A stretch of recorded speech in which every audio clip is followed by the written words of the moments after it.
We're off. All right, welcome back to, well, I keep on getting it, 100% or Nothing podcast. I don't know what episode it is, but it's this episode. It's a number. Nobody cares anyway, so nobody cares. There is a number. We're obviously joined by the three musketeers, Anth Bailes, Leroy Davis, and myself. We don't have a guest this week, but there will be many guests to follow.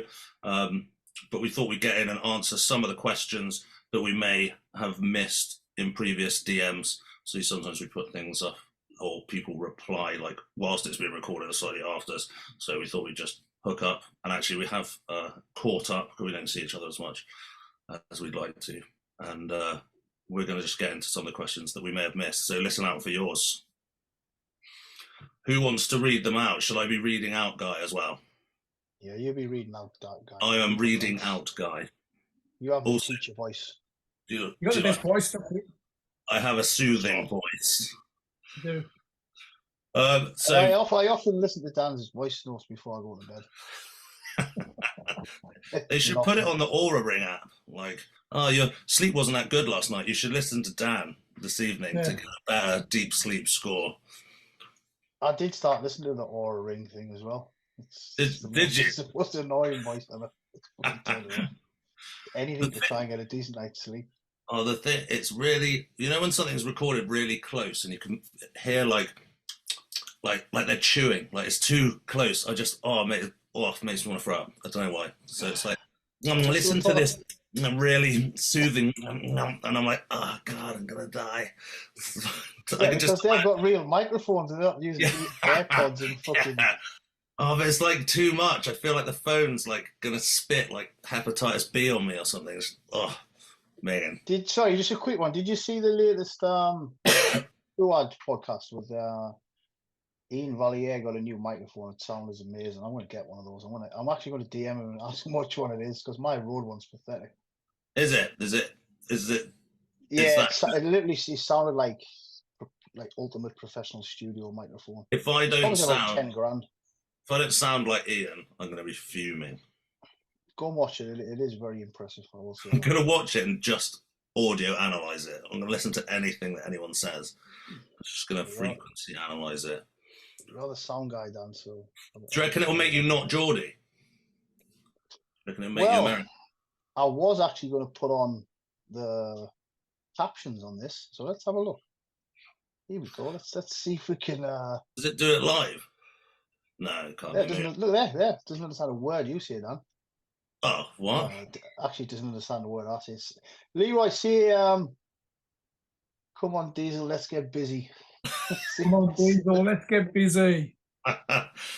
Mate, doesn't even understand Leroy's Birmingham voice. Yeah, but back in the day, we watched Blood and Guts, and we never had any idea of half the stuff that Leroy said. We were like, yeah, loud noise, good. And no, I did. I know the whole script of Blood and Guts. Oh, mate, I bet you do. I bet you do. I know the whole script from Blood and Guts, Bloodsport, Kickboxer, what else? Some other stuff. Yeah, I've watched that up. It's very annoying. I've watched Bloodsport with you, and it was a horrible experience. It was just you. Remember with me?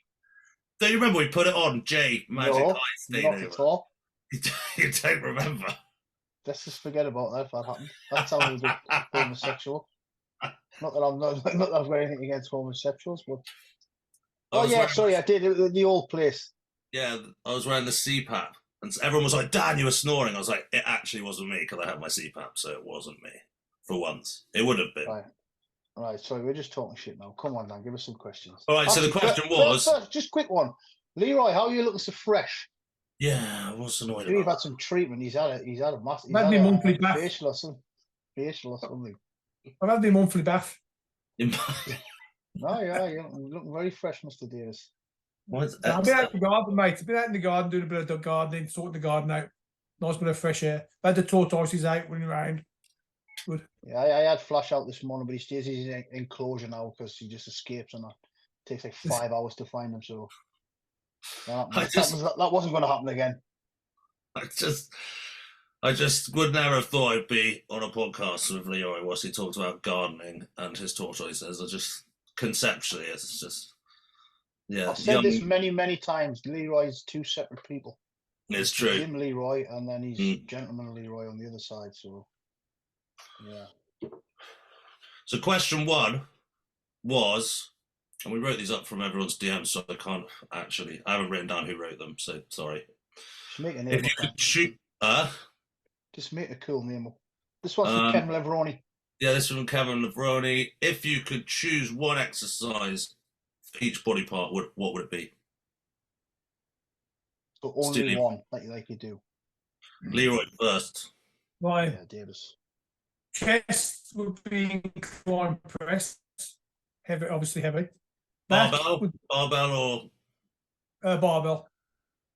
Leroy, you've been back into the incline dumbbell lately, haven't you, since we trained with James that week? I have, yeah. I've been, in fact, I did it yesterday as well, yeah. Yeah. Just getting used to it. I'm trying to get all my, but still a bit unsteady, but we'll get there. We'll get there. Yeah. We'll get those 150s up. incline? Yeah. So back would be seated hammer row, hammer strength. The legs. The one that's in Leeds, like the mid one that's on blown gut. The proper one. The proper one. Yeah. Yeah, I would still like to try and get that one. Let's go pick it up. Let's just go and land on them and just grab it. Yeah. Okay, back, chest back, done. Legs would be leg press, obviously. Leg press, standing calf raise, heavy. Triceps would be obviously EZ bar push downs, heavy. And curls would dumbbell curls, alternate dumbbells curls, seated. What about delts? Do we do delts? Delts. Oh, delts. Yes. Smith shoulder press. Do you have any? I feel like Anth is just going to agree with you. Have you got anything? You're going to go against the Davis. I shouldn't have asked Davis first, because now I'm like, I'm going to choose those. Well, does it mean if you were like, is it now or if you were like 25 or uninjured? So what would be the ideal? If you had to like, if you, like now I can't do certain exercises. Yeah, not now. Not now. So if we were fresh 25, full of trembolone and stuff. Yeah. See, my opinions have changed a little bit through a few studies and science. Oh God, I sound like Mike. I don't know. Because if you'd asked me years ago, I would have said incline barbell. But supposedly, if you do a decline press, it does actually, even though it's a lower chest exercise, it does actually hit all of your pec fibers, which sounds a bit strange. But yeah, it will be shallow decline press with a barbell for chest. Back would be dumbbell or T-bar row. No, actually, no. I would do reverse grip barbell row. Shoulders would be Smith press to the front. Biceps, alternate dumbbell curl, same as Leroy. Triceps, I would actually pick something with a stretch on it. So, again, I couldn't do this now, but probably dumbbell extension behind the head, like 2-arm. That was my favorite tricep exercise back in the day. Like 500 years old. Legs, I'll probably say, yeah, I would still go squat. I did very well with squats, so yeah, as much as I can't really squat as much nowadays, I would still pick a squat. And calves, I wouldn't even pick it anyway because they don't go at all. So it's just a waste of time training. No, it's going to be seated calf raise, actually. Sorry, standing calf raise, sorry. That's everything, yeah? Yeah, I think that's everything. Come on, Dan, give us your new school fancy stuff. New school fancy stuff. I loved decline, and I loved decline barbell until I tore my pec doing 5 plates a side, and then I never did it ever again. But I always loved decline stuff. I felt it way more doing anything decline.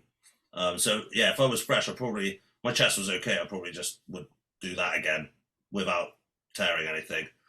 Obviously, I didn't detach anything, but back I'd do overhand barbell row. I don't know why, I just feel it good. But it's a close with that and a pull-up. I have to say it's close. Then what do we do? Legs. I'd probably do an SSB squat because I'm just the wrong shape to do a squat. But I did used to love them before my neck fell out, and I felt like I got much better like connection with the quads doing the SSB with a little wedge. Unfortunately, I'd love to pick a normal squat, but I was quite good at squatting, and my legs didn't grow at all. Just ended up really forward. Just got really long legs. Like my lever just a bit wrong, so I got good at squatting, but never grew any muscle. So yeah, probably do an SSB. What else have we got? Arms. Yeah, I do like a stretch, but I'd probably pick like an overhead rope. I'd love to say skull crushers, but it's been so long since I've been able to do them, I can't remember what they are. And then biceps. Yeah, I'd probably do the dumbbells as well. But I'll say a barbell just in case, just to be different. That yeah, and then I do lateral raises for shoulders just because I feel like if I'd been pressing, then my front delts would get hit enough, so I wouldn't press. I'd probably do some. Oh, there he goes, Leroy, with his new school shit now, isn't it? Oh yeah. Probably do. Somebody asked me this today. Do you need to overhead press? I do remember when I had a shoulder issue for about 5 months, and I didn't overhead press. I just did some higher incline stuff. And to be fair, the shoulders didn't really go back over, so I guess. But then again, I guess it's easier to maintain and kind of progress. So, yeah, do you need an overhead press, Leroy, to have good shoulders, or can you do it with laterals and front raises and stuff? Oh yeah, I do believe you still got to press. You still got to build the foundation, build the mass. Lateral's more of a shape, and it more shaping. Yeah, it's just gonna get I guess more width. I mean, I do like one press movement for shoulders. I feel like they just come up. I haven't ever really seen someone who's got a good chest that has shit delt, like front delts. Like, I don't really like I think they probably get like hit up, but then I've got I'm quite narrow, so maybe I'm being a bit different. Yeah, you're really narrow, Dan. I'm pretty narrow. Got the ice hockey pads in. I was just going to say, have you left your coat hanger in your shoulders or something if you're narrow? All right, I think that we've settled it. Desert Island discs. Discs is in plates in that one. What about best time to train? Come on, Davis, you can go first. Is there a best time? I mean, back in the day, we trained at 10 o'clock in the morning, which meant we got a couple of meals in before. We had all day then to eat and rest. I had the luxury of being able to train at 10 o'clock in the morning, whereas nowadays I have to train after work, so 4:30. And I like 4:30 because I go straight from work. If I was to come home first and sit down, I wouldn't be going training. So I go straight from work. So I'd say my favourite time for training was at 10 o'clock in the morning. Yeah, I mean, I have a few people. They're like, the thing is that I work nights, so I can't train in the morning. I think we can just call the morning like the first few hours of your day. It doesn't actually matter what time it is. So you used to get 2 meals. Dorian said he had like a big breakfast and then had like a shake and then was gone. Yeah. And then he'd be in. I guess you did kind of the same thing. What about you, Anth? Have you train at all mental, like whenever now, like whenever you can get it in? Yeah, obviously it's a bit different now with running the bigger gym and obviously doing dad duties and stuff. But yeah, because I often get, I'll post on story and say late leg session like 8:30, 9 p.m. Like, oh, do you like training at that time? Not really. It's just because life gets in the way, unfortunately. But yeah, I think it's really silly to train really late if possible because it jacks up your central nervous system, doesn't it? You can't really wind down for it. But it's either that or miss it. So I'd rather do that than miss it. But ideal time for me, I'm not a big fan of training in the morning. I'm just not a morning person at all, to be fair. Ideal time for me is usually like 1 p.m. But generally during my whole competitive career, it was like 6 p.m. But that was just because my training partner, Davey, Crazy Dave, he finished work at 5. And as it gets a little bit later in the day, like Leroy says, you just want to be trying to like wind down. So, but again, it's just schedule a bit later, isn't it? But ideal time, not taking work into account, etc. For me, like 1 o'clock. So I would have 2 meals in before then. I had a conversation with a friend of Lewis, actually, you both know Lewis, who says hi because he was watching the ice hockey. So hi from Lewis. Hola, And Lewis. yeah, he was training, and another friend of mine, they were training together, and they were asking, oh, shall I change my training to be the same as this other person, but it's not the same as my plan? And I was like, if the options are do this training plan specifically for you, or have the option to train with someone else, take the train with someone else. I think, unless there's any move, and if there's, I think it is worth it. Like, you train in the evening just to train with Crazy D, like, it was worth it, surely, rather than training on your own. Like, 100%. Like, having a training partner, someone that like is like worth its weight in gold, especially if they know what they're doing and they can spot and they're like, into what you're doing as much as them. Like, definitely. Just on a side note on that, Dan, I had this conversation the other day with one of the younger guys in the gym. Do you think that nowadays a lot of people don't have a training partner? I noticed, like, back in everybody kind of had a training partner, but nowadays I see like a lot of people train on their own. I would always prefer to have a training partner. I don't know, do you notice that, Leroy, in the gyms, that there's not a lot of people training together as a like a training partnership? I think it's a fashion thing, isn't it? They all come in. They're too busy setting up the fucking tripods and cameras to have a training partner. You know what I mean? Imagine both of them doing it. They'll be there for fucking hours to do it before they get one set done. But that's what I think it's about. It is. I mean, it is hard to get hold of a training partner, especially a good training partner, where you both got the same goals and you both got the same attitude and discipline. I don't. They ain't got time to talk to people in the gym no more and talk about training, and they're too busy talking to a fucking camera and all their make believe. Yeah, you might be right. Yeah, you might be right. I also think, one thing I do hate to see is if someone is training with somebody and they're supposed to be spotting them and they're like this. Yeah, exactly. I'd rather not have a trainer partner. They need to be tuned in. I think as well, it's like the conversation that I had. I think people are so into like the perfect training system that they'd rather follow. Well, that's my plan. I have to do the plan, my plan. They think that that's more important than having someone that's going to give you that edge to go further, and it's just fucking not. Unless there's any moves that are like detrimental to you, and as well, you could, even if they are, you could do the first bit, go and do something, and then return. You don't have to necessarily be doing the exact like same thing, but having a training partner, especially in the early days, is like, if you can get one, fucking hold on to one. Like, I think maybe as you get a bit like older and like, having someone make you do stupid shit maybe isn't as much of a good idea, but it's good. And you can still zone out if it's like, you can like put a little force field around. No training on your own, it's your zone out time, and like, but you can create that with someone else. You don't fucking talk to them anyway. Well, I'll probably take it. I mean, I a lot of the time I train on my own anyway now, because, as you say, as I said earlier, getting a decent training partner that's going to train at my time and has the same discipline as me. I mean, I've got no goal. I ain't got no. My only goal now is to stay fit and healthy. I mean, my lads train me every now and then. But I'm just, even if you talk to my lads, I'm there to train. I don't even talk to my sons. They're going back and grass on me with the mom. Oh, I don't. I'm just trying. I mean, they talk amongst themselves or in between. All I'm thinking about is fucking getting my breath back. I ain't got time to talk. Yeah. I've said this before, Leon, because we don't meet up that often, so we do maybe have a bit of chit chat when we train, because it's only like every couple of months that we catch up. But if we were training like on a regular basis, we wouldn't be chit chatting. We'd just be press on, get it done, and get out. Like you say, myself and Dave used to do that.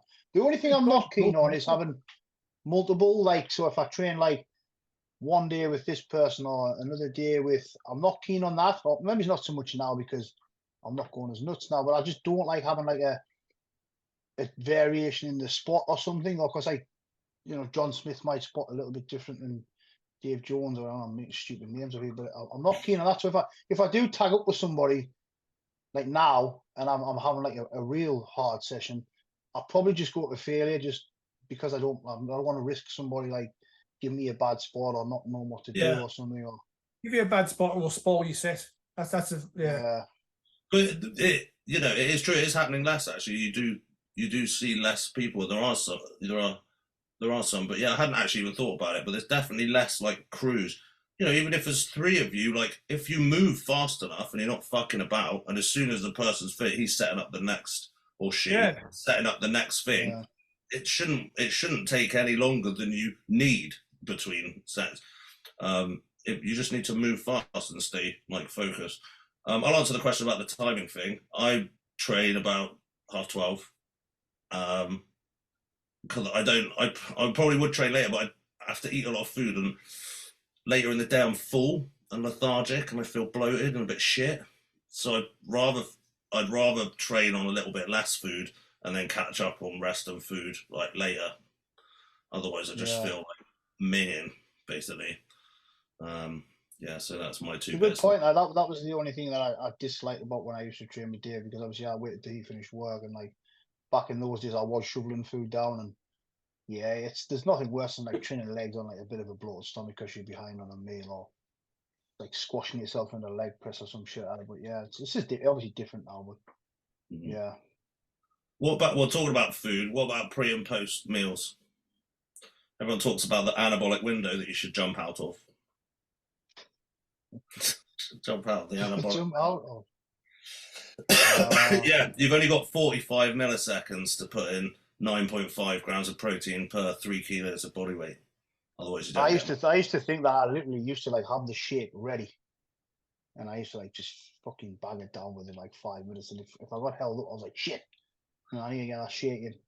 My opinion's changed on that a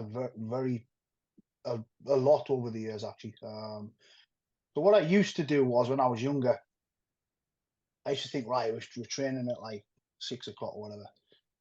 4:30, 5 o'clock, let's just pile 200 grams of carbs in. Lucozade, maltodextrin, like fucking just pile, because obviously you're training, so you need that fuel. You know, but nowadays we know that like it's kind of what you ate the day before kind of fuels the workout, like today type of thing. And basically all that does is, if you're piling shit ton of carbs in before training, obviously I know this now, being unfortunately type 1 diabetic as well, it just really raises your insulin real high, and it makes you very resistant as well, and it just blunts your performance, if anything. So I always tell people really just to have maybe it's like 30, 50 grams of carbs in the meal before, just to keep your blood sugar kind of stable, and, you know, stave off any hunger or whatever, leave your stomach a little bit emptier, and then pile them in after. Sorry, the chair there.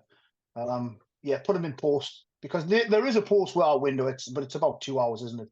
Where all the satellite cells on with the mTOR and MPS and that shit. It's not like 10 minutes. But you got like a good couple of hours, I think it is. So I'm sure they just did a you know, we all talk about studies and stuff now because they are a little bit more available to us. You know, they used to have the thing where you can't absorb more than 30 grams of protein in a sitting and all that stuff. They just did a study on it not so long back, where someone like had like 100 grams of protein after a training session, and I don't know how they kind of gauge this, but they realize that, you know, if your body requires it, it will use it. So that kind of thing's been debunked. Like you cannot. We always hear that, don't eat more than like 50 grams in one sitting, like your body's just going to waste it. That's bullshit now. If it needs it, it will use it. But yeah, for me, just a small 30 to 50 gram carb, then over whatever protein you're taking, which would be like a chicken and rice or whatever. Something. I would have some fat in there, obviously for easier digestion. And then afterwards, I would put in some higher amount of carbs and protein. What did you used to do, Leroy, when you were like in it? Well, 2 meals before training. The first meal would be your breakfast. As soon as you're up, after you've done your cardio, you'd have your breakfast. That would consist of 15 egg whites with 3 yolks, 150 grams of 150 grams of porridge oats, and a banana, all blended in together to make a porridge. That would be eaten, and then probably about an hour before we trained, we'd have a protein drink. That was it. Train. After training, again, we wouldn't eat so much straight away. We'd have some aminos, some aminos, and then we'd just probably eat about an hour afterwards, which would be a full meal, chicken and rice. So you'd have the bigger meal and then the smaller one. If I was training later, I'd probably make the pre-workout small, like one of the smallest, to be honest. Yeah. So The pre-workout was just a protein drink. That's all. Just a protein drink. What do I do? I mean, to be fair, I do use like an intra workout that I just down halfway through, basically, because otherwise I'll forget. If they like sip it, it's just there at the end. So I like have it and then I basically like just down it, because I'm really shit at eating, as I've whinged about before. And then yeah, I can't eat straight after a workout. It's got to be like an hour at least, sometimes longer. Yeah. So like I feel like. Or your nervous system, if you had a hard training session, which you would anyway, your nervous system's all twitching, whatever. And a lot of people really don't feel like eating straight after the workout. They have to settle down, calm down a bit. And yeah, about an hour. I believe in that about an hour is just right for your body to get ready to absorb it and take it in. I mean, I find that like if I have a really hard leg session, like today, that I'll sleep worse tonight. Like yeah, 1000%. So yeah, after legs, always I have a shit night's sleep on like the time where I should, but I feel like I'm like fizzing basically into that night. I have to try and catch up like another one. I guess people that sleep well are like fine with it, but I find after a heavy session, I fucking can't sleep, let alone like eat like an hour afterwards. All right. Yeah, I do an intro these, and I'm like you. Then I have to remind myself to drink it, so I'll do the intro. That obviously I'm not doing this pluggy intro. I'm always some essential amigos and all that kind of stuff in, and that's just it's just scheduled now. So it just means usually after I train, I go to pick Leroy from school. So I'll finish the intro. By the time I get home, make tea and stuff or whatever. It's usually about an hour and a half, 2 hours before I eat, so it works out fine. Yeah, I just use it to by the time. We never had the luxuries of all this fucking new gear, you know, and all this intro and whatever. Yeah, you had branched chain aminos, Leroy, but we know branched now chain, yeah. essential aminos are better. Now there is some supplements that have like some merit nowadays, are actually worth using type of thing, because most of the stuff back in your day, Leroy, I'm not trying to something sound old here, but some of it was shit, wasn't it? It fucking Mumi and the Russian anabolic and all that shit. It was just pure marketing shit. There weren't much to choose from, mate, and what there was to choose from, the fucking quality was shit. But Cybergenics. You had to make do. I remember ringing my grandma, because back in the day, my grandma she was quite wealthy. I was like, Grandma, I need, because actually, sorry, I'm telling a lie. I asked for some Cybergenics. And she said she wasn't buying me any steroids, which it wasn't steroids, it was just crony and picklate and stuff. Can you remember the before and after guy? Franco Santarello, and I was like, shit, I need that stuff. And I remember my mum found some crony and picklate in the wardrobe when I was like a teenager. She was going, but steroids. Yeah, but I asked my grandma, can you remember when Chemical first came on, Chemical Warfare, and they did like a monthly planner? Yeah. They did a monthly planner. I mean, Paul Borson was a marketing genius. Sorry, I'm going a little bit off the top of me, but it is about nutrition. So they did this monthly planner thing, and if you bought like a full year's worth, which was a lot of money, you got like 10 months price for the 12 or whatever. So I remember going to the phone box and saying to my grandma, rest in peace, Anita, Grandma, could you buy me like a year's worth of this stuff? And when I'm a pro bodybuilder, I'll pay you back type of thing. She's like, stop being silly, Anthony. I'm not like buying that. It was a lot of money. So yeah, she said no, but hey, we got there in the end. But yeah, so.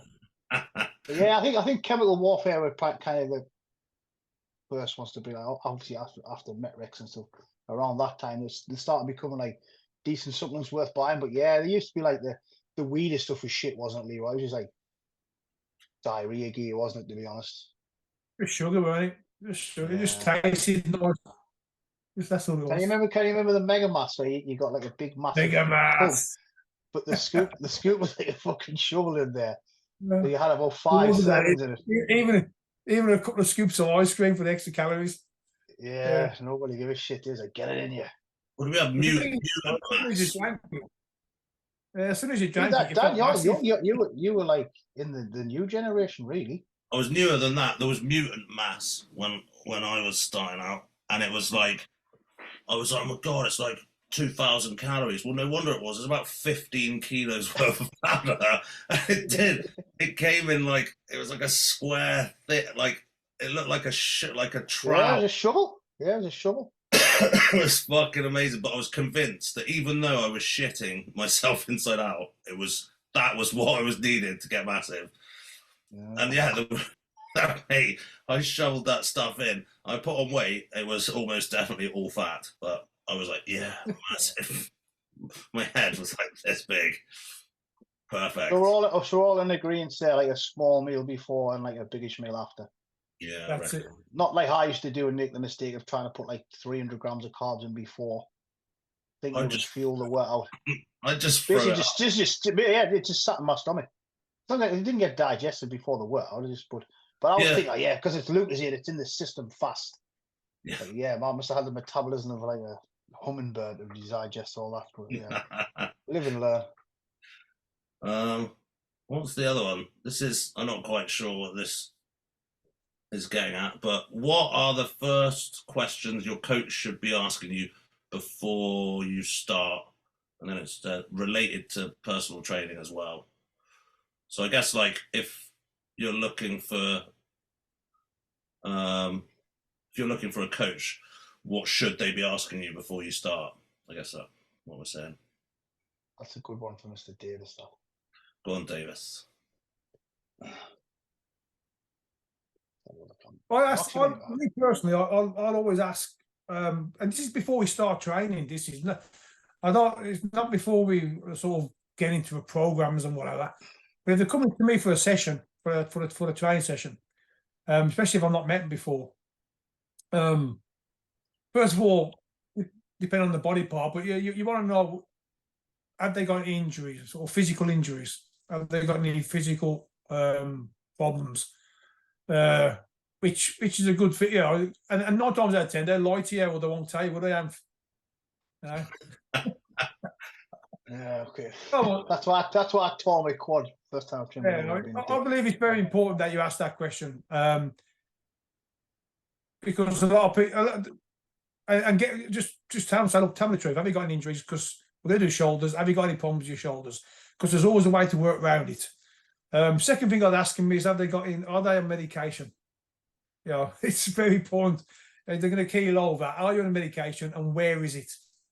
You know, if I need to go into your kit bag, where do I find this medication?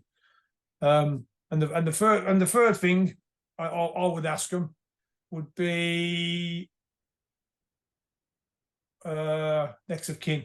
I'm about to fucking kill you. If the medication doesn't work. Actually, funny you mentioned that. For the PT, that's two first things I ask is, do you have any injuries? Anything we need to work around? Do you have any illnesses that I need to know about? And I always ask them what the usual training style is, because if someone's used to just training like light 25 reps calisthenics, fucking whatever training, you're not going to start doing like triple drop steps on the leg extension with them on the first go, because they're not going to be able to walk. I hear a high volume guy, I hear a high intensity guy type of thing. But yeah, that's for like a PT session. The coach and stuff. I actually just pulled up my questionnaire. I've had it pretty much the same. There's boring stuff: name, age, residence, occupation. You know, if you want to, you know, you're going to be different with somebody who's sitting at a desk and working with a bricklayer type of thing. How many years you've been training? Current body weight, current diet. Be honest, because everybody tells you they eat chicken and rice, but they're eating steak pies and chips. Natural or enhanced athlete, which is it's not being invasive. It's a very important variable. I also ask them what the cooking skills are. If someone can't cook, there's no point giving them all these kind of fancy. Well, not that they're going to be fancy meals anyway, but nutrition knowledge 1 to 10, off season or pre-contest. Which areas do you need the most guidance? Nutrition training, obviously the other stuff as well. Trainer style, current training split, current supplements being used. Any food allergies that you can't or won't eat, because you get these guys when you ask them like, oh, we'll start your template diet, they'll say, hey, I'll eat anything. I can eat anything. Then you put like a bit of avocado on there or some I can't eat peanut butter, I can't eat avocado, I can't eat eggs. Like, and yeah, do you have any pre-existing health conditions? If so, state below. Then there's obviously a bit of a disclaimer there, but yeah, pretty basic stuff. Come on, Dan, you'll have some weird questions. How many coaches actually issue them out to their clients? That sort of question like that. That's a good one. That's quite thorough. I wonder how many actually do that. Yeah, I do have the thing on there as well about, like, you know, anabolic steroids. It's fine for us to use them in the UK. So I always tell people, you know, if we get, you know, it's not medical advice, but if we're using performance enhancement, check if your country allows it and it's actually legal, because for us it's perfectly legal to use for personal use, but for some guy in wherever it might not be, type of thing. And I don't want to be responsible for them using some bits and pieces if it's illegal in their country for them to do so. So yeah, we'll cover all of that in heavy duty coaching. Yeah.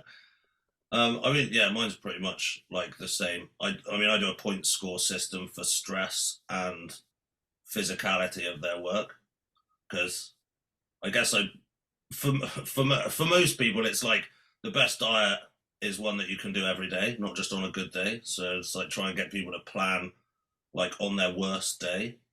Do you know what I mean? Like the number of meals. Like Mike was saying, like the difference between like 4 and 6 meals is, you know, is basically fucking irrelevant.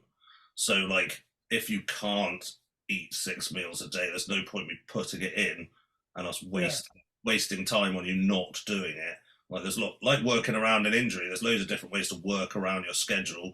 Having shakes when you can't eat. There's nothing to say you have to have a shake after training. You could eat normal food if it helps. You can have your shake when, oh, I can't get a break because I'm a bus driver or whatever. Like it's much better to work around the person so that they can do it every day rather than set them up for the perfect diet that they actually can only do 50% of the time.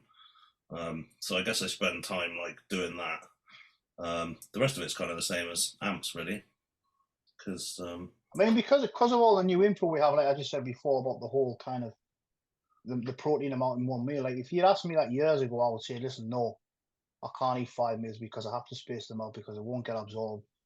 But nowadays, I mean, don't get me wrong, I'm not actively competing and stuff, and it's not a huge deal if I miss a meal or whatever. But what I've been doing as of late is just because of workload and schedule and stuff, and because I'm generally more hungry in the evening, I've been having the last 2 meals together before bed. So I've been having some beef. Actually, if you haven't got a Ninja Creamy, Dan, so I have 2 scoops of protein with mixed in a Ninja Creamy. There's a tip for you guys who are listening. If you haven't got a Ninja Creamy yet, it basically makes you have protein in ice cream, which I could, if you were like, if I was true pre-contest, I would imagine it'd be fucking amazing. But you know, I have been doing a little bit of diet. And I have lost a little bit of weight and stuff, and I'm starting to get that hunger back. It is really nice just to sit with a Ninja Creamy. Google it, Dan. Ninja Creamy. You know, you don't like any food anyway, so. No, not really. Yeah. I was hungry like once in like 1985. Yeah. Yeah, get Mandy on the go, Leroy, for a Ninja Creamy. Yeah, I want to. With an eye. All right, there's a Leroy review coming of the Ninja Creamy. That's what I want to see. Just this the neighbours because it's loud as shit. Basically got a blunt blade on it, so you freeze your protein powder, you put it in this blender that's got like a blunt blade. It sounds like a chainsaw going off. But you know me, I'm a bit of a night owl, so my last meal is generally like 12, 1 a.m. It's just like, whoa, it's blasting away in the kitchen. And I bet that I always get some funny looks from the neighbours on the morning. I think, yeah, because I was blasting that thing at 1 o'clock in the morning, but never mind. But yeah, Ninja Creamy. They think you've got like just a industrial vibrator at this time.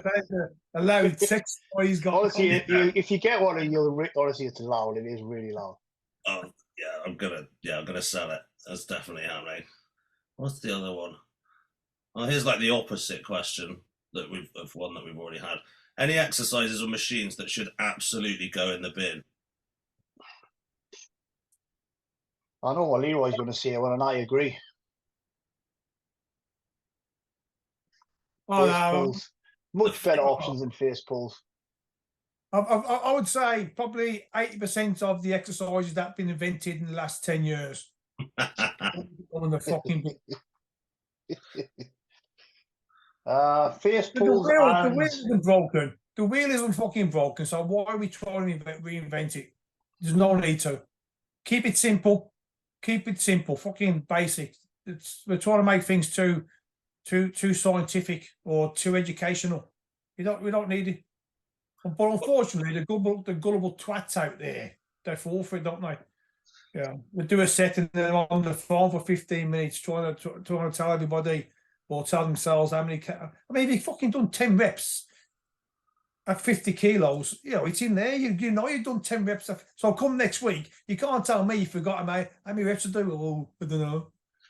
That is one thing that is one thing I still don't get is forgetting what you've done on like the big lifts. Like, don't get me wrong, I'm not remembering every fucking lift, but the primary lift, you remember stuff you give a shit about, and if you give a shit about that set, you'll fucking remember. You will remember.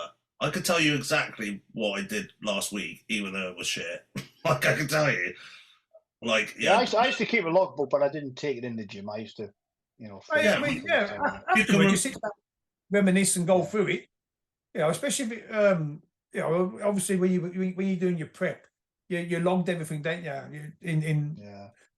They even used to have books where you could do all your prep work and all that, and that was for records for later on, so you knew what worked for you, what didn't work for you.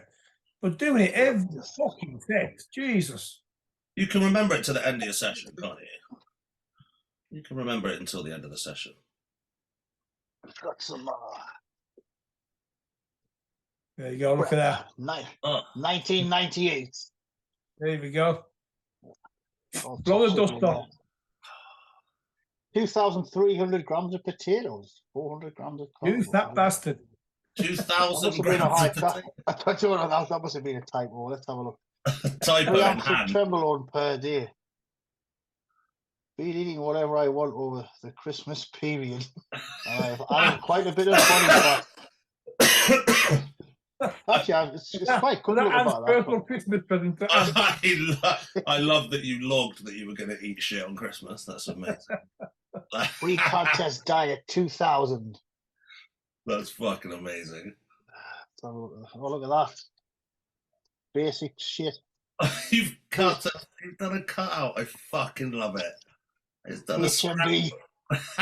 No, that was do you remember Chris Aceto's the carb rules? Sorry, I'm not at the camera there. Yeah.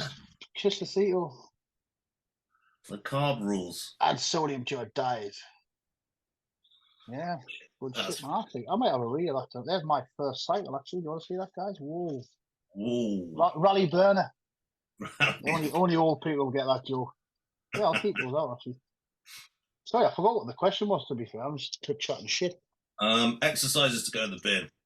If I had to pick one basic one that I do think should go in the bin, and a few old schoolers might hate me here, is press by neck. I think you can build just as good delts with a press to the front, because once you start getting strong, that behind the neck is just torture on the rotators. Or pull down behind the neck as well. I don't really see the point of that one either. You don't really see them nowadays, though, do you? You don't see many people doing them. I can't remember the last time I seen anybody do a press behind the neck or pull down behind the neck. No, I mean that's not everybody can be Kevin Leroy, like pressing behind the neck 4 plates without your rotator cuff like exploding. Yeah, I mean that's probably something that science has done that's good. Possibly. Come on, then, Dan. If there was one old school exercise that you had to pick to get rid of, what's dangerous? Dangerous. Or dangerous, or like risks to benefits, just not kind of worth it. I think press by neck is horrible exercise. Yeah, I had one in mind until you said that. Dangerous. Dangerous. So you said dangerous. See, I was probably going to put the V squat in the bin. Yeah, if you don't do it right, it's bullshit, isn't it? If you stick your ass out and just use a hip hinge. Oh, the people that do it the wrong way round. I used to do it that way, but I used to keep the hips tucked in. Yeah. The ass is coming out. But even if you do it the other way with your back tucked in it, I think that's a really shit movement. I never. That's why I didn't do it that way. I remember Leroy, you made us some extenders for the hammer strength one. Yeah. Because you could get like 14 plates aside. If I even attempted to do that on my kneecaps, would just blow off. Yeah, if you do it the other way round, then it's kind of like a bit pendulum-y, and then the dip is in, but it's set up all wrong in the right way. But yeah, most people end up just folding in half. If your hips are forward and you're staying upright, then it's all right. But yeah, the V squat. You don't really get much knee flexion, do you? Really, unfortunately. No, not if you're in it like with your back against the. You know what pad. I do? I do actually use it for, because I do train an older gentleman. I like machines that are like good for people who, you know, yeah, ideally everybody goes below parallel and rock bottom on every machine or whatever, but something like a V squat might be handy for like an older person who can't really go deep on things and stuff. But yeah, as a bodybuilder, I'm not a big fan of it. Yeah, But so it does have its uses, I guess. yeah, I'd probably bin that. I can't think of like an old school one that I think is just utterly like shit. But I did yeah. mention, I know Leroy hates face pulls. Yeah. That's been around forever, that one, hasn't it? And like, Yeah. just do some But weird dumbbell raises. I mean, the thing about the cuffed thing that I've never got, because obviously people talk about the cuffs, is if I fail and I've got cuffs, say I'm doing a dumbbell flight and I actually fail, like I'm stuck. Like if I can't do how am I meant to get to my hat? Like I'm fucked. And then when it was like I wear the cuff, and then I've seen someone wear the cuff and then hold a D handle in their hand to help, like, and I was like, just feel like you're making a problem. I think that there wasn't a problem, and if you've cuffed it and then you have to hold a D handle because there's a problem with the cuff, I think you've created a problem. There wasn't one. That's what I don't get about that, is how to train to failure if you're trapped in something. And I just think people don't necessarily like need to do it. I can't see a benefit. Also, I like the way that people put them further up the arm, because obviously the further up, the shorter the lever there is, then the less like actual load you're getting on it. So they put it all the way up, and Yeah. like I'm much. I did see someone the other day doing it. He was doing a preacher curl with a dumbbell, but he had a fat grip on a, you know, like the V bar, what you do like T bars with, or the back row thing. So the V bar handle.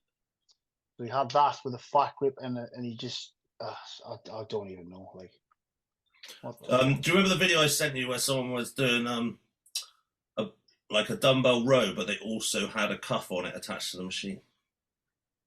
And it was like to help. Yeah, I think I did like take the piss one out of it. Yeah. No, but I've seen that someone like it's a real thing. I'm all for doing stuff if there's a problem and it solves it, but making a problem for no reason just a waste of like just. Yeah, I've said this before, mate. Like, when was the last time you were in the gym and you saw like, a pair of forearms? And you're like, fuck, look at those fucking forearms. You don't see them anymore. And I know Leroy doesn't like to use straps. So if I got a shit grip, and I will use like a strap on the last set or whatever, because even when I had like decent sized forearms, the grip was shit on the last set. But like, nobody's picking anything up anymore with fucking forearms and stuff. It's all cuffs and so that's why I don't see these. I just don't see any huge traps anymore, and I don't see any huge forearms. Those are like the ancillary kind of like free weight kind of, you know what I mean? Yeah, it's true, and it does. Yeah, it is a thing. I mean, your forearms are still ridiculous, but they weren't fucking stupid. I'm down at 222 pounds, and that was the lightest I've been for a long time. Yeah, Anth back on stage. Let's go. No, I actually worked this out. So I was looking the other day. Obviously, I've lost a little bit of body fat. I'm still pretty soggy, unfortunately. And I was seeing let's say I'm 225 now. For me to get like in true contest shit, I'd probably have to lose like another 25 pounds. But I used to compete at like 210, so I'm missing like 10, 15 pounds of muscle from the old days. But obviously, we know where that's come from. That would come from if we kind of took some creatine again. So yeah, it was interesting, to be fair. I was just thinking, you know, if I'm 225 now, I'm down to like 222. I'd probably have to be like 200 pounds, sub 200 pounds to be like super lean. So we've dropped like 10, 15 tissue from the PEDS days. I mean, that's not bad. I think that I can drop that. I think I dropped that being ill like last week. Yeah, but you used to compete that time. I don't know. Like, I was a 212er. Yeah, it was a bit more than that. Not much. 240s? 252. I think. Oh, yeah, I get that in, didn't it, Leroy? Yeah, but I'm 5'6". So yeah. Oh no, but I'm not. How tall are you, Leroy? 5'9". 5'10". 5'9". 5'9". You were light heavy. Were you a light heavy or a heavy? Yeah, light heavy. Yeah, you must have been top end of light heavy though, surely. Yeah, you didn't look it. Well, then, I remember I turned up for the one qualifier, and I weighed. I weighed in. They didn't believe me first. They said, you're not light heavy. You're heavy. I said, no, I'm light heavy. No, you know. Get the scales, like, go on the scales and like, fucking hell, he is light heavy. I used to look a lot. That's what I said. You must have been at the top end because you look like a heavy. Yeah, I used to look a lot heavier than I actually weighed, which was a good thing. I used to break a lot of people's hearts. I think like at the Arnolds, when I did the Arnolds, I think I was like equal to the lightest person on the stage in the top 6. So I was bottom end of the heavyweights when I turned pro, so I was like the smallest heavyweight, if you like. Didn't fucking look like it. What else have we got? Is training for muscle mass different for females? Who wants to pick that? Let's give it to Leroy first. I mean, it can be a one word answer, I suppose. What's he thinking? Has he seen an eagle? I don't. If I was to train a female, I'd just train exactly the same as a male. The thing I do like about females is the stamina far exceeds ours. They have they got more. What's the word I'm going to use here? I think stamina is the thing. Endurance. Muscular endurance. Their tolerance, yeah, that's right. Their tolerance to pain far exceeds ours. What they go through in life anyway is remarkable. When you train, I think Leroy's trying to get brownie points here with money. That's what I'm thinking here. No, it's no, they're He's in the background, isn't he? He's in the background. Man, they are bad. No, I do agree, Larry, actually. I do agree. You think they finished the set? I mean, that's why I used to do a lot of drop sets with them, because you think they finished the set, but they haven't. They've still got something in the motor. I've found training women, you've got to be careful and not drop as much as you would do a male. So if I'm dropping like 30% for a male, just to put a number on it, probably do like 20 for a female, because sometimes I do the third drop and they're just forever. They can like recover within the set. So like just keep coming back. Yeah, I'd probably just like do a drop to rest pause rather than do the second drop. Do a pause, because sometimes if you drop it too much, they're just like, I'll just do this forever. I've noticed that 1,000%. When I used to train with Wendy now and again and Amy and stuff, and they seem to like. I think there is some evidence that women do have a little bit more slow twitch fibers or something, where they just seem to think if you said that if you dropped your fibers, well, fucking hell, like we're going to get another 50 reps here, like we should have like not. I've definitely noticed that as well. So, but should they train any different? I don't think so. Muscle stretches and contracts same as a man. So and no one accidentally just woke up and went, shit, I'm too massive. Like that's obviously like, women are like, well, I don't want to train and get too bulky. You won't. That's okay. Or what's the other one? They say, I want to be toned. Well, what's toned? Well, toned is less body fat and more muscle. It's just a kind of nicer way of saying it. But I think. Yeah, I always say that, Dan. Like when women say I don't want to get too big, I'm like, listen, honestly, there's guys in there now, like forcing food down all day long, like taking all kinds of drugs. Training heavy as shit for like 10 years and they're still not like massive. It's not that easy. You're not. You just said there, you're not going to wait. I was like, shit, my arms are getting too big. Just one day, just wake up and be like, fuck. Oh no, I've totally overstepped the mark. I've totally overstepped. Slow down a bit. You're just like, Mom, I'm too massive. What else we've got? The final question, which is probably around about where we are, is what's happening with heavy duty coaching? Come on, Dan, you're the administrator / I'm the administrator, project manager / person for all that stuff. Well, for a person. So heavy duty coaching is conceptually in its birth. Obviously, it will be happening. It will be part of the team that you see here today, but also inclusive of Leroy's son, Aidan. And we will release the concept very soon so that you know exactly what you're going to get. It's not going to be 100% one-to-one. It will be app-based, and we'll let you know when it's all ready, so look out for it. And it'll be really exciting, and it'll give everyone the chance to be part of a community apart from anything else. It'll be front loaded by Mr. Nasty himself. So yeah, we will release the information soon.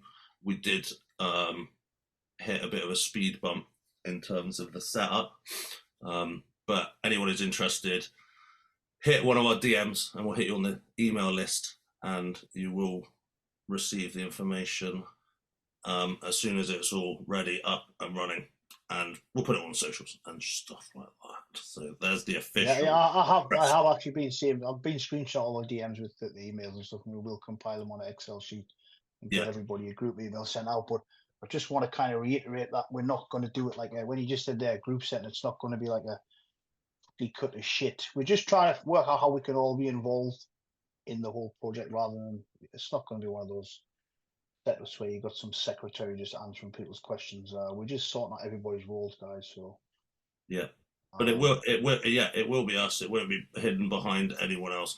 It's just ever so slightly different. It's like a bit of a middle ground between the normal coaching that you receive, which is one-on-one hand holding, which won't be part of our conceptual idea.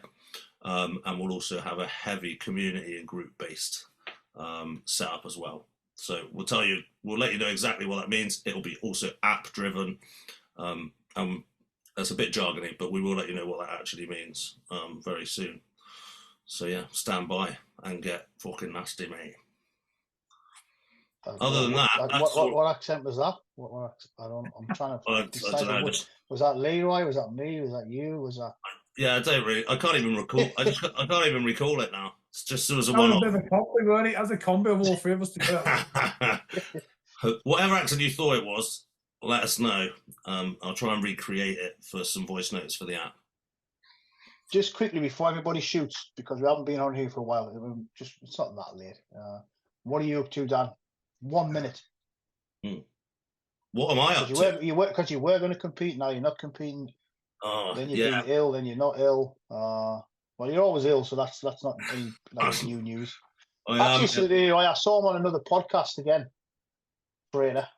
Yeah, I did. Well, the one thing I was disappointed is you're allowed another podcast, Dan, but you're not allowed to use our backdrop. So I was thinking, Magic Eye Media. There's my image. See my image there, Dan? Take it down now, right now. And Leroy, take it right down right now. I was just excited. He's a good guy. He's a good guy. I was. It was a Bash Bros reunion, although it was only really two of us from the original.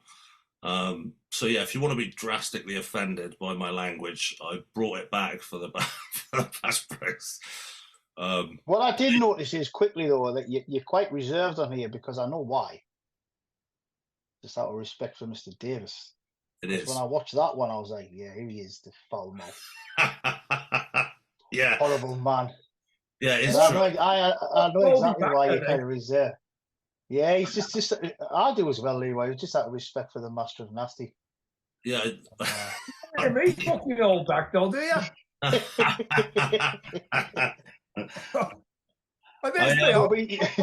I'm being fucking. I'm out of order. Every now and then I had this outburst. I'm thinking, I shouldn't have done that. These two nice lads. No, you're always very reserved, Leroy. To be fair, you're always very reserved. So you're not going to compete this year, no? You're going to hold off. Yeah, no. It's basically to do with the injury. I think I'm just back to probably where I was, but I don't want to come and do the same. And I felt like I was rushing, and I looked at the calendar, and this year flew. So the plan is the new year to hopefully bring the best version ever, and if it's worse, then I might have to just accept the fact that I'm really fucking old. But it's been a good push.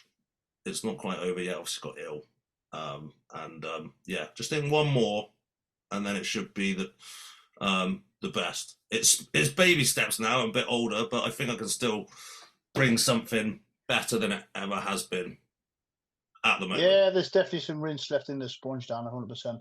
Yeah. So what you've been up to, Leroy? You're back in the training and you're doing incline dumbbell press again. And how's the knees? Because we've got to meet up. We all try and not be injured when we meet up to some degree. Yeah, I've got to be sensible. I'm training sensible, and I ain't got nothing to prove. I'm not. You know, I ain't got my only goals really is to stay fucking healthy and keep breathing. So training, yeah, I'm back into my training again. I say back in. I was never out, but I'm more regular now. I'm gaining 4 times a week. Yeah. My sons train me every now and then, so they keep me going. I'm doing different exercises. The exercises I used to do many moons ago, bringing them back in, enjoying the leg workouts. My knees ain't too bad now. They just let me know they're there every now and then. So like I say, I'm training sensible. That's what I got to do at my young tender age. I still remember one of my favorite but least favorite like training sessions was that one in Birmingham. I was like 2 weeks out, and there's that excerpt when you say, "I like training with the young guys. It makes me keep feeling young." And fuck me, that was 6 years ago now. Oh. Yeah, that was 6 years ago. And I remember at the time, like, I was fucking dead. But watching it back was one of those great memories. And there's that excerpt of you. Love training with these young guys, makes me feel young. And I'm like, well, I need to get me some fucking young guys now because I feel fucking old. It's true, though, Dan. It's true, mate. It's you keep, you know, it's nice to try. It's nice to have the privilege to train you guys. You know, it's good. It's good. We had some great that one was probably the standout, and then I don't know whether it was the last Max Muscle, but was it the last Max Muscle we did that leg session, and but your eyes nearly came out. Yeah. No, I'm not even joking. Like, it looks like Photoshop. You need to put that in the. Actually, what we'll do is we'll find that and put that as the the thumbnail. The thumbnail. All right, I will find it. It is there somewhere. Actually, I've got it. I know exactly where it is. I got the video because I need to somehow delete the audio because it got blocked from YouTube, so it actually never came out. So yeah, it's on the channel, but it's blocked, isn't it? Yeah. That's my to-do list. And actually, I did say I was already going to do that, but it was an absolute ball ache. So yeah. Keith Toy's bicep on the leg extension. But yeah, was it that one? Yeah. Yeah. Shout out to Keith. So he toys bicep on the leg extension, and Leroy told him to wrap it up with a leg wrap. And then he did some hack squats and some leg press. He did. So, he did. Shout out to Mr. Farrell. How the fuck you tear your bicep on a fucking leg extension? Yeah, because he had a souvenir to grip too far back, didn't he? And he popped it. Yeah, we were like, nah, that can't have happened. Just wrap it up with like a knee wrap. And he fully detached it. It was horrific. But fucking what a legend. He was like, oh, well, they've said it's not happened, so it must have not happened. The surgeon says different. Yeah. He's in a cast about the work week. He had a whole fucking cast on. Sorry, Keith. Came all the way from Ireland to training. He got his arm fucking torn off. Oh, but he got massive. Myself and Leroy had a conversation a good few weeks back about like, getting a bit frustrated with certain exercises and trying to still give it some. It does get a bit frustrating, doesn't it, Leroy? Where we do have to be a little bit more sensible now. But I'm sure we can save up a little bit of tendon life when we meet up now and again. Well, what about you, Anth? Come on then. What are you doing? I know what you're doing. I'm just doing exactly the same as Leroy said. Really, to be fair, I was getting really pissed off with trying to do things that I can't do anymore. So I have been just trying to do maybe like one exercise as heavy as I can. After we spoke to Mike, if you didn't see that podcast, guys, go back. I've been doing a little bit lighter weight, a little bit more pauses in the stretch and stuff, and just like, not that I ever trained sloppy, I wouldn't think, or not that I ever did anything like partial reps, but like, going super deep on a squat with less weight, or super deep on a hack. I would say my depth was maybe like 85% in previous. Now I'm just using a little bit less weight and just going like, way into the stretch and stuff. I'm kind of enjoying it. It's not the same as, you know, getting some fucking big weights and just smashing them around, but it's not the same feeling. It's not even to do with ego. It's just not the same. I think Johnny made a good example on the podcast with Jenny. He said it's like, you know, it's like going, not saying I got a race car, but like driving a car like 200 miles per hour, then having to like drive around in a little Morris Minor. It's just not the same feeling. But yeah, I'm not going to run off on a tangent with that one. Yeah, just to be a little bit more sensible. You know, I'm going to Texas in a few weeks' time with Mr. Hollinshead and Charlie. So I want to train at Metroflex, you know, Ronnie's gym before I'm actually like a piece of dust. So there's a few things I'm trying to tick off because I'm very aware that, yeah, my knees are giving me some shit now.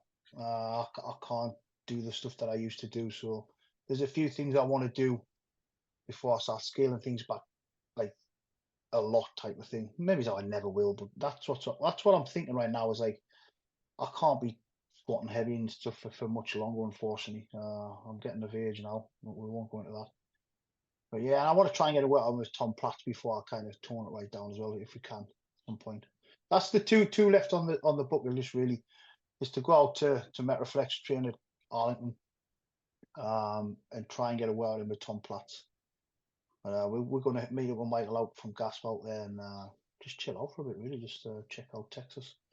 And yeah, I'm trying not to be as fat, really. I'm starting to get a little bit of a dad bod. Just, you know, I don't know what it is. It's not even about being lazy. I don't even eat that much these days. I don't know what happened. I just got a bit chubby and a bit soggy. So we're just trying to chop a bit of that off.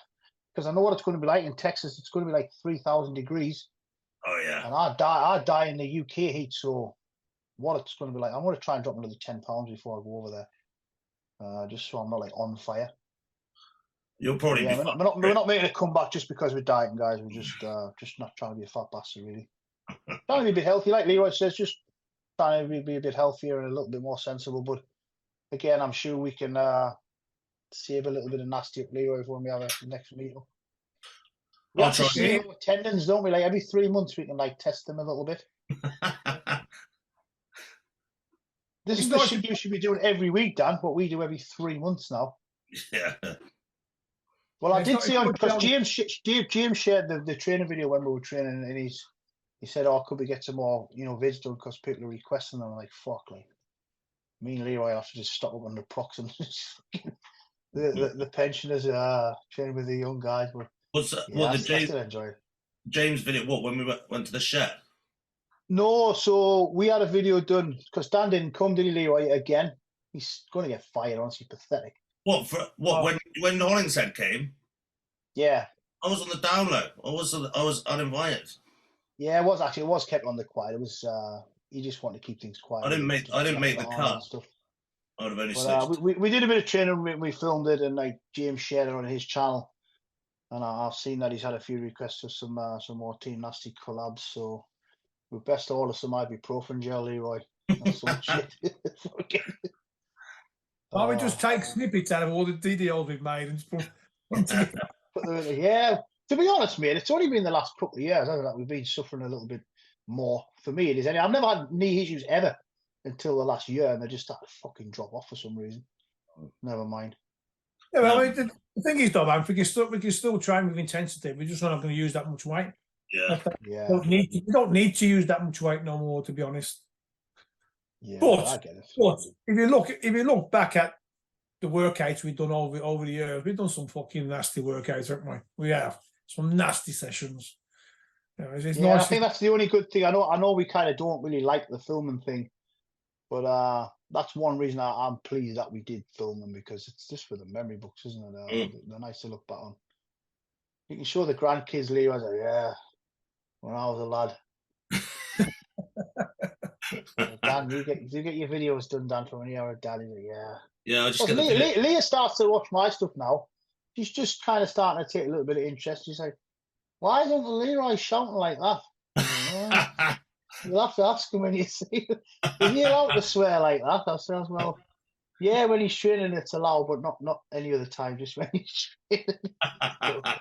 Yeah, it's quite funny. You don't figure that, do you? I mean, because my grandson Malachi, he sometimes goes onto YouTube and says, "You don't think about the yeah." Because obviously I'm not allowed to swear. I tell him not to swear. It's naughty. It's like, oh, fuck it. You're swearing on there, Dan. Because yeah, but that's what I'm in a different. That's my different job. That. Right then, Dan. So if you're not competing this year, name your show now. Put some pressure on yourself quickly before we go. Oh mate, I haven't Which even one looked. is going to be? I haven't Oh, looked. fuck I haven't it. even looked. What Ben Weeder? I'll do the Ben Weeder. That was about There this. you go. That was like a month ago. So like a month ago And last. you guest posing at the Ultra Flex Open, yes? Oh, fuck, when's that? So you're on camera, Dan. When? August 31st. August 31st. Do you want me to be in Yeah. shape in August? No, you don't have to be in shape. It's guest posing. You want some big, heavy monster. I don't You want want to see a freak? I don't want to be. Fuck. Are you going to do some MC? Do you want to do some MCing again, Leroy? What's happening then? August 31st, Ultra Flex Open. Just non-affiliated, not affiliated to any federation, just an open bodybuilding show. We'll have a little bit of prize money. You know, we'll have some awards for best poser, freaky body part, more shredded condition, all that kind of stuff. Obviously trade standards, etc. Just to try and make it, I'm not hating on all the bodybuilding shows now. I don't mean that at all. Just try and condense it down a little bit so it's not on for like 19 hours. So we'll try and reduce the classes a little bit. That's what we used to enjoy the Max Muscle Open and stuff, didn't we? It was a good contest, so I'm sure we can replicate They were that. good shows, weren't they? They were good shows, mate. I will. Yeah, Yeah. I will definitely be there. Yeah, you'll be guest posing. Yeah, you didn't see it. Are you guest posing now? As soon as he got away with it. I did swear that after my last guest spot, I would never guest pose again. But I'm sure you can twist my arm. Still hasn't answered, Leroy. Quickly, Dan. What Guest posing at what the happened at Ultra the last Flex Open? one then? What happened at the last one? Why did you say? The last time I did the West, and it was 1 week before I started the prep for the Universe. And I was literally like 305 pounds of shit. Like it It was. didn't look that bad. I remember I saw the video. It wasn't that bad. It was pretty. I remember the promoter being like, "Here's your money," and looking at me like, "Die." Here's your 40 quid. Yeah, no, I paid well. It was good money. It was good. But I came out with a Union Jack and like was like, but it was just like a melted candle. I'm sure James said he would guest pose as well if it didn't. I'm not fucking doing it if he's doing it. That can fuck right off. That's just a bit of pressure, Dan, to get you trained. Oh, mate. That would just be the end of my entire existence. Right, hold on, Leroy. Can you ask Dan if he's guest posing at the Ultra Flex Open this year? I can see it now, can't I? You have James come on, then Danny, and then we'll have a pose there. Oh. Look good. Ask him, Leroy, because he'll say yes to you. Dan, are you posing? Are you guest posing? Yes, Dad. Sorry. I'll see you there. It's like when you called me Daz on that first video, and I was like, Anth, does he know like, Daz isn't my name? And you're like, and Anth just said, you'll have to change your name. I was like, okay, yeah, I'll change. I'll just change my name. Sorry. Come on, Steve.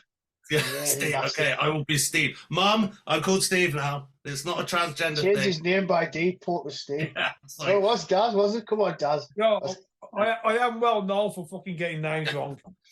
Anth was like, well, I'm not telling him. I was like, well, I don't want to tell him.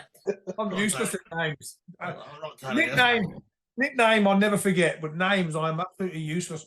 My sons look at me sometimes. I call them, my son, Dad, his name's not that. I said, well, it looks like an Albert to me. His name's fucking Albert from now on. I want to be called. They do that thing when you're older, what my grandma does. She's got she says all the kids' names like, hi, Steve, Anthony, Paul, John Anthony. You do that, yeah, or not, Leo? That's when you're officially old. When you go through all the names. Hi, Aidan, Liam, Aidan, Liam. But lucky enough, I've only got two. I used to go and see my dad, and he'd look at me and go, "Which one are you?"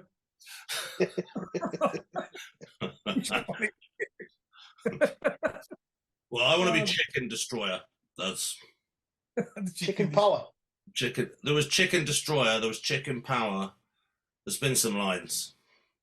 Yeah, there's been some classic. We need a new. Actually, what we do is on this video, we need a new lumberjack shirt. Leroy gave me a phrase the other day, but if you guys can think of any phrases that you want on the back of the new lumberjack shirt, Yeah. put them down below, please, guys. Yes, sir. And if we do pick your phrase, we shall send you in a signed free one. So There you in go. the comments. There you go. Good plug. Love it.